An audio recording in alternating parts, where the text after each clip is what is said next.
What's happening? My name is John Kuiper. I'm running for governor of New Hampshire, and I wanted to talk about this is second part in my series called "I Am a Yankee." Okay, I'm a Yankee, which means I'm like to do things on the cheap, like to save money when I can, like to fix things, reuse things, reduce the amount of waste I'm making. And I just want to talk about how I want to apply that to the government of the state of New Hampshire. And let's talk about the Liquor Commission. Now, most people don't really know what the Liquor Commission does, but they have kind of these dual jobs in New Hampshire. One, they run the liquor store system, so they sell liquor. And then two, they give licenses out for bars and restaurants to sell alcohol, and they oversee the sale of that alcohol. Now, it's kind of a weird thing because on one hand, they're in charge of promoting the sale of alcohol, and on the other hand, they're in charge of enforcing the rules to sell alcohol. So it's kind of hard to see how they could do both things well. And in my mind, and what I would like to do as governor or help facilitate would be to split those off, okay, and have one part of the Liquor Commission that's a separate entity which runs the liquor stores, and another entity completely different that enforces liquor laws, because they just physically cannot do both things at the same time. You can't sell liquor and also control and stop people from selling too much liquor. It just doesn't make any sense.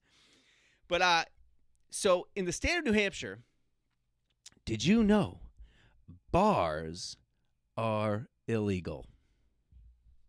Yep, bars are illegal. It is illegal to open a bar and just sell liquor. You can't. They force you to sell food. Why? I don't know. It's an old law from probably Prohibition era. And, you might be saying, well, it's a good idea because if you don't sell food, people get too drunk and then, that's bad. Well, let me tell you something that's funny. Polish clubs in my town, we have a Polish club. There's legions. There's different types of clubs that are called nonprofits, right? They don't have to sell food. People go there, they drink. Chaos does not ensue, okay? Well, sometimes it does, but, that's between you and me. So point being, the Liquor Commission has got all these laws that they're enforcing, such as they force the restaurants to sell food, and not just like a little bit of food, what the Liquor Commission defines to be full-course meals. And they say, well, that's a meal that you eat with a fork and a knife.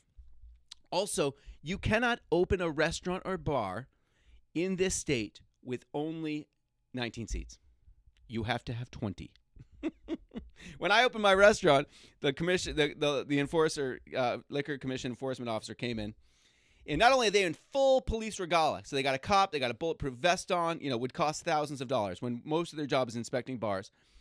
They looked around at my restaurant and they said, hey, you've only got 18 seats in here. And I said, well, I do, but my permit's for 20 people. I have 20 occupancy permit. And they said, well, you have to physically have 20 seats in here. I said, okay. So I went and got 2 chairs from my apartment upstairs, put them in the corner. They said, okay, check off the box. Doesn't make any sense. Another crazy law they've got is we have to lock up the backup, like our liquor, where we store liquor, which I guess makes sense at first. You say, all right, yeah, lock up the liquor. It has to have a lock on it and makes sense. But here's the thing. All the liquor bottles that are open, that are at the bar where we make the cocktails, do not have to be put away at the end of the night. So if somebody wanted to just like drink some liquor, and I guess that's what they're trying to avoid, they could just do it. Like, it doesn't make any sense. So again, they're just enforcing rules for rules' sake, bureaucracy for bureaucracy's sake. Another funny thing, I put on an event with a nonprofit that I'm a member of, and we have a liquor license. We want to do an event outside. And the liquor inspector came down again to check out where we're going to do it. Again, full police regalia, gun, bulletproof vest, thousands of dollars in equipment.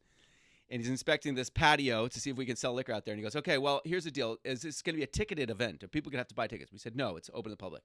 And he said, okay, well, the people in the beer garden have to have a ticket. It's a rule that is on the books, and we have to enforce it. So you have to physically give each person that walks into the beer garden a ticket. They don't have to pay for it, but they have to have one. They have to have a little piece of paper.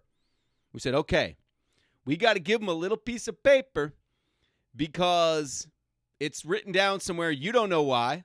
Okay? I personally don't think we should have laws and enforce laws that no one knows why they are there. Okay? Like when I was trying to get my liquor license, I was going back and forth with them about this 20-person occupancy thing because, like I said, I only had 18 chairs. And I said, well, what's the issue? What's wrong with a small bar? No one could tell me. No one knows why that's an issue. Okay? Who cares if there's a small bar with 10 seats? I don't care. Do you care? I mean, it seems like from a fire safety perspective, you'd want less people in a building, Anyway, I think we could eliminate a lot of waste in our state if we looked at things like the Liquor Commission and say, hey, how much of this enforcement, how much are we paying for these people to enforce these laws that make no sense? Okay? Let's have the smallest government possible with the least number of laws possible, but still have adequate services. That's what I'm aiming to do. And by targeting the low-hanging fruit, like these blue laws that the Liquor Commission are enforcing, I think we could trim a lot of fat out of the budget and save you money. All right, catch me on the flip side.